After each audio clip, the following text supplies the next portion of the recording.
Assalamualaikum warahmatullahi wabarakatuh. Perkenalkan, nama saya Muhammad Haga Yunus. Perkenalkan, nama saya Bagus Maki Pratama. Perkenalkan, nama saya Yovani Manugroho.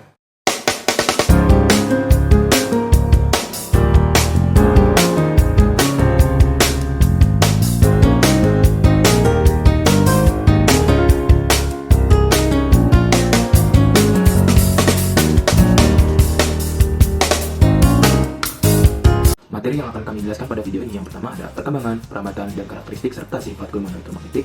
Yang kedua ada spektrum gelombang elektromagnetik. Yang ketiga ada bahaya radiasi gelombang elektromagnetik. Dan yang terakhir ada contoh soal gelombang elektromagnetik. Perkembangan, perambatan, karakteristik serta sifat gelombang elektromagnetik. Sejarah perkembangan gelombang elektromagnetik dimulai pada awal tahun 1821, di mana Hans Christian Ørsted menemukan bahwa arus listrik dapat membelokkan jarum kompas bermagnet.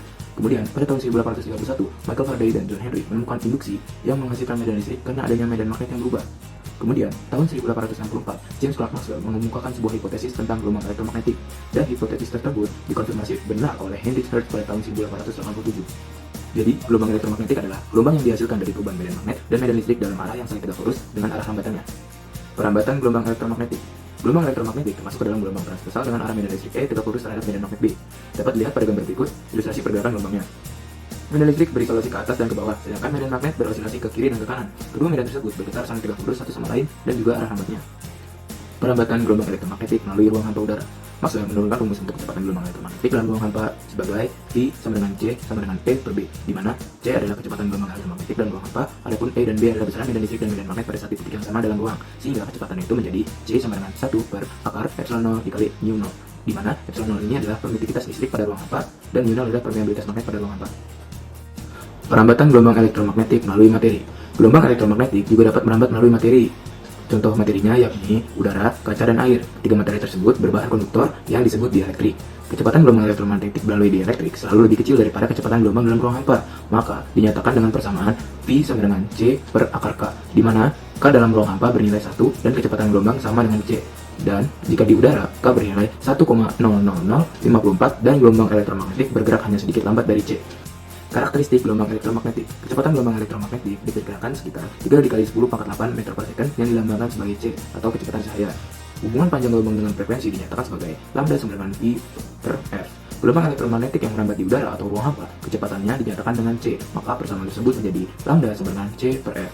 Gelombang elektromagnetik dengan panjang gelombang yang besar memiliki frekuensi kecil, sedangkan gelombang elektromagnetik dengan panjang gelombang yang pendek memiliki frekuensi yang tinggi. Yang terakhir, ada sifat-sifat gelombang elektromagnetik. Yang pertama, tidak memerlukan medium dalam perambatannya. Yang kedua, termasuk gelombang transversal. Yang ketiga, tidak membawa massa namun membawa energi. Yang keempat, energi yang dibawa sebanding dengan besar frekuensi gelombang. Yang kelima, medan listrik selalu tegak lurus terhadap medan magnet dan selalu sefase. Yang keenam, memiliki momentum. Kemudian ada spektrum gelombang elektromagnetik. Spektrum gelombang elektromagnetik merupakan jenis-jenis gelombang elektromagnetik yang disusun berdasarkan frekuensi dan panjang gelombang yang teratur pada frekuensi sama dalam ruang hampa. Di sini ada gambarnya dan berikut ini adalah penjelasannya. 1. Semua gelombang mempunyai sifat dan kecepatan yang sama. 2.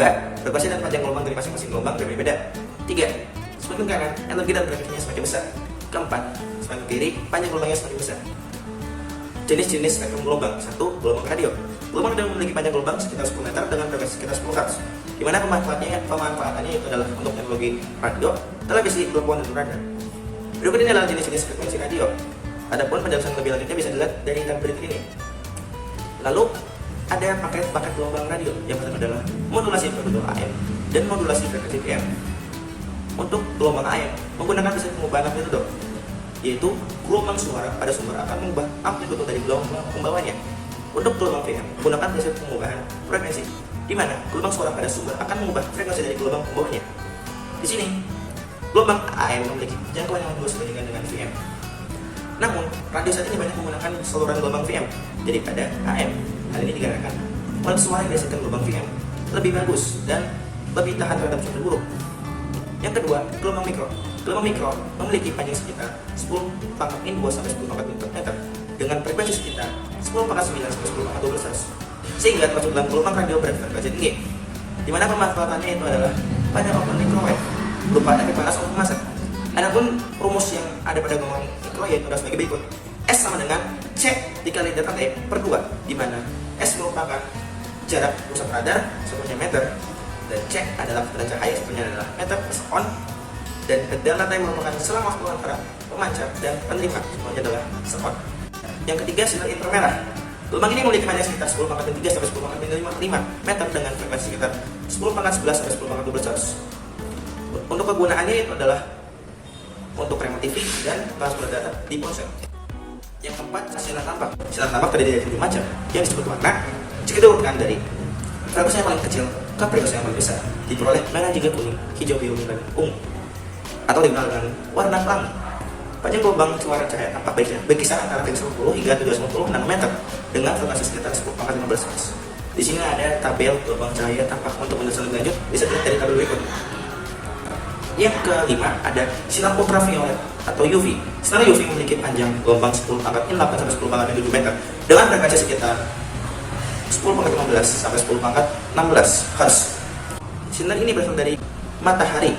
Fungsi sinar UV yaitu sebagai detektor untuk membedakan uang asli dan uang palsu. Yang keenam ada sinar X. Gelombang ini memiliki panjang gelombang 10 pangkat min 11 sampai 10 pangkat min 9 meter dan memiliki frekuensi 10 pangkat 16 sampai 10 pangkat 20 Hz. Sinar X ditemukan oleh Wilhelm Conrad Röntgen. Sinar X dimanfaatkan dalam proses ronsen di rumah sakit untuk mendeteksi organ-organ dalam tubuh seperti deteksi paru-paru dan posisi mata tulang. Yang ketujuh atau yang terakhir yaitu adalah sinar gamma. Sinar gamma memiliki panjang gelombang lebih dari 10 pangkat min 11 meter dengan frekuensi 10 pangkat 20 sampai 10 pangkat 25 Hz. Sinar gamma disebabkan dari peristiwa peluruhan radioaktif atau indikator yang tidak stabil. Fungsi lainnya dari sinar gamma itu adalah dalam bidang kedokteran, yaitu untuk membunuh sel kanker dan alat-alat kedokteran lainnya. Selanjutnya ada bahaya gelombang elektromagnetik. Yang pertama, bahaya gelombang radio. Radiasi gelombang radio dari ponsel dapat menyebabkan kerusakan sel saraf, penurunan atau bahkan hilangnya konsentrasi, merusak sistem kekebalan tubuh, meningkatkan tekanan darah, mengganggu pembentukan jaring dalam kandungan hingga gangguan tidur dan perubahan aktivitas otak. Radiasi gelombang WiFi dapat menyebabkan nyeri kepala, insomnia, mual-mual, kerusakan kromosom, mengurangi konsentrasi, menurunkan memori otak, memicu kanker dan gangguan beberapa bagian tubuh lain jika berada dekat dengan peralatan elektronik atau menara pemancar. Kedua, ada bahaya gelombang mikro. Radiasi gelombang mikro pada mikro mengandung bahan karsinogen, yaitu salah satu zat yang menyebabkan kanker. B. Mengonsumsi makanan yang dipanaskan dapat menghilangkan nutrisi dari makanan tersebut. C. Radiasi flora mikro dapat meningkatkan frekuensi detak jantung. Yang ketiga, ada bahaya gelombang sinar inframerah. Radiasi inframerah mengenai kulit dapat menyebabkan kulit terbakar, keriput, dan kanker kulit. B. Radiasi inframerah mengenai mata akan menimbulkan kabut putih yang melapisi retina sehingga mata mengalami penurunan ketajaman hingga katarak. Yang keempat, ada bahaya gelombang sinar tampak. Sering melihat layar komputer menimbulkan rabun, katarak, dan epilepsi. B. Sinar tampak berperan dalam penuaan dini pada kulit. C. Sering menonton televisi sehingga sinar biru yang oleh layar TV dapat menimbulkan luka fotokimia pada retina mata. Yang kelima, bahaya sinar X. Ketika terkena radiasi sinar X dengan dosis tinggi selama jangka waktu tertentu menyebabkan sindrom radiasi akut diantaranya luka pada kulit dan mulut serta terjadi pendarahan. B. Dapat menyebabkan tulang menjadi lemah. C. Pada ibu hamil dapat menimbulkan risiko semua jenis kanker tumor sistem saraf dan leukemia pada janin. Keenam, bahaya sinar ultraviolet atau UV. Sinar UV menembus permukaan bumi dan kemudian mengenai manusia dapat menyebabkan kulit manusia tersengat, merubah molekul DNA, dan bahkan jika berlangsung dalam waktu lama dapat memicu kanker kulit, termasuk keadaan apapun oleh pemaparan berlebih terhadap sinar UV, baik UVA atau UVB. Radiasi sinar gamma. Apabila sinar gamma secara langsung dapat mengakibatkan kerusakan sel yang rusak tersebut terus tumbuh hingga membentuk sel kanker. B. Sinar gamma dari luar angkasa dapat merusak satelit dan atmosfer karena energinya sangat kuat. C. Sinar gamma yang berasal dari senjata nuklir mengakibatkan ledakan radioaktif yang sangat besar. Perhatikan contoh soal berikut ini.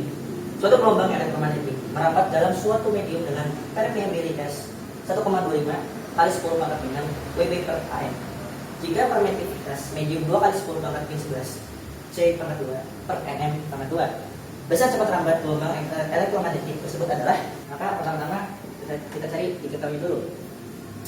Diketahuinya ada mu 0 sama dengan 1,25 kali 10 pangkat 6 Wb per AM. Ada epsilon 0 sama dengan 2 kali 10 pangkat 11 C pangkat 2 nm pangkat 2. Ditanya, yaitu adalah besar cepat rambat gelombang atau sama dengan C. Jawab. Maka rumusnya adalah C sama dengan 1 per akar epsilon 0 dikali mu 0. C sama dengan 1 per akar 2 kali 10 pangkat min 11 dikali 1,25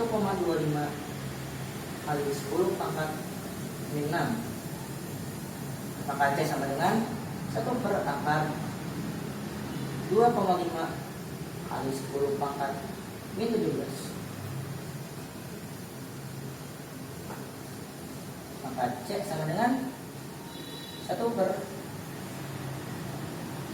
akar 25 kali 10 pangkat min 18. Ini kita ubah supaya lebih mudah diakarkan. C sama dengan 1 per 5 kali 10 pangkat min 9. Maka sama dengan C 0,2 pangkat yang naik ke atas sama dengan 10 pangkat 9. Atau C sama dengan 2 kali 10 pangkat 8. Satuannya meter per sekon. Mungkin sekian yang bisa saya sampaikan. Terima kasih.